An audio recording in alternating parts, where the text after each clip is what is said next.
Vamos direto ao ponto. Hoje, a gente vai fazer um mergulho profundo nos primeiros capítulos de O Sistema Doors. É uma narrativa simplesmente fascinante que mistura uma realidade social super dura com ensinamentos espirituais profundos, e nós vamos desvendar toda a complexidade dessa história agora mesmo. A nossa jornada hoje passa por 6 pontos: Atlanta em 1983, as pressões sociais, a vida de Christopher, o confronto na escola, o mistério do avô e, finalmente, a lei do medo. Ponto número 1. Atlanta, em 1983.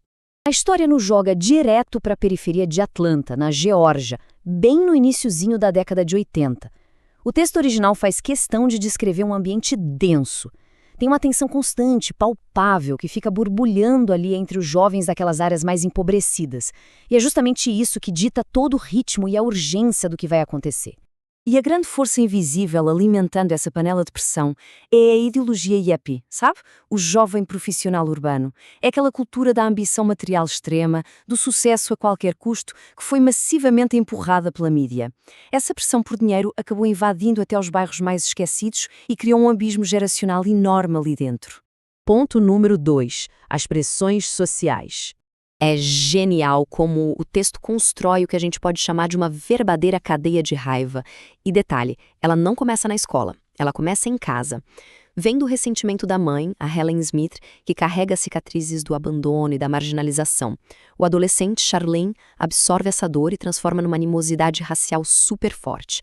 E aí, a criança de 10 anos, o Bert, simplesmente espelha todo esse ódio dentro da sala de aula. É, literalmente, uma herança de ressentimento passada de mão em mão. E aí a gente esbarra num número que é gritante: 42. Numa sala com exatos 42 alunos negros ou afrodescendentes, o nosso protagonista, o Christopher, é a única criança branca. Quando as tensões sociais explodem, esse número escancara de um jeito absurdo o isolamento e a vulnerabilidade gigante dele ali dentro. Ponto número 3. A vida de Christopher. Tem um contraste que é de cortar o coração na rotina desse menino de 10 anos. Por um lado, a escola é aquele ambiente claro, estruturado e funciona como o único porto seguro dele. Porque a casa é um pesadelo absoluto. A mãe dele sofre com um vício pesadíssimo e quem domina o ambiente é um padrasto abusivo e nefasto chamado Robert Garcia. Tudo isso começou a desmoronar por causa de um gatilho muito triste. O pai biológico do Christopher, o Peter, morreu num acidente. Essa perda foi seguida por uma negligência total, deixando o garoto não só desprotegido, mas completamente à mercê do padrasto. Só que estar sempre acuado e com medo fez o Christopher desenvolver um traço muito específico. Ele se tornou um observador silencioso e extremamente perspicaz. Mas no meio de todo esse abandono familiar, a história planta um mistério instigante na nossa cabeça. Por que o Christopher tem tanto pavor de janelas?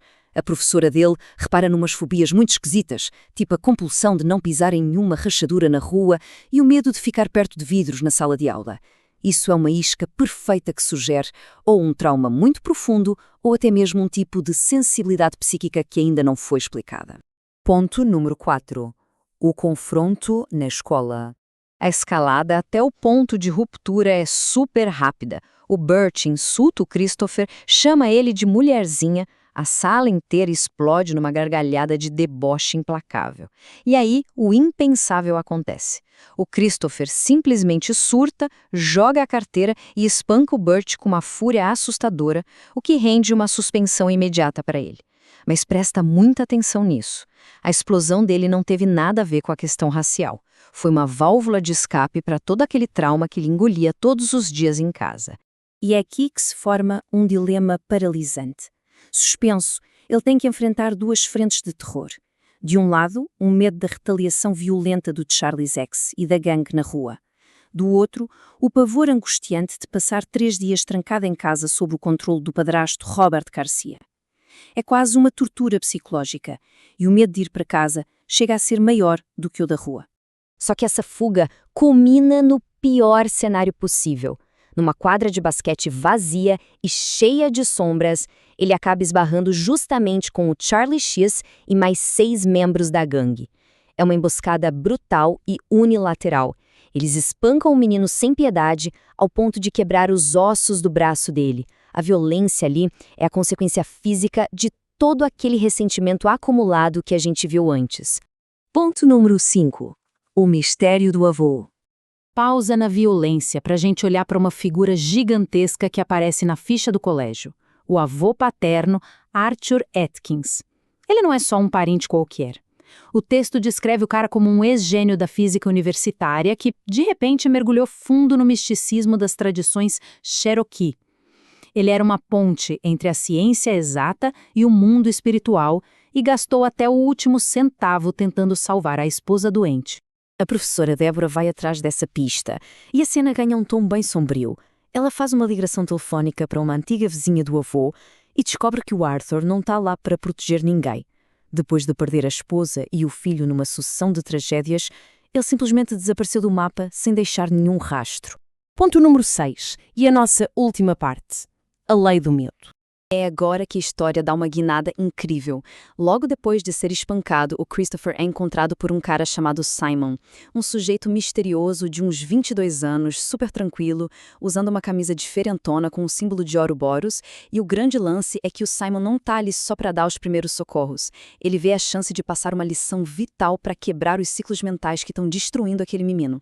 E a lição vem na prática, de um jeito assustador, através do que a gente chama de o teste do Pitbull. O Simon avisa que tem um cachorro assassino no caminho. Com essa informação na cabeça, o Christopher se aproxima do portão sentindo um terror absoluto. E aí vem a reviravolta. O cachorro realmente ataca. Mas ele não atacou por acaso. Ele estava calmo e reagiu ativamente à vibração e ao medo recém-criado pelo garoto. A mecânica por trás disso é o que mais impressiona. A preocupação constante gera uma realidade interna fortíssima. O medo exala biologia pura, produz adrenalina. E na natureza, predadores, sejam eles animais ou humanos, farejam essa vulnerabilidade de longe. O Simon manda real para ele.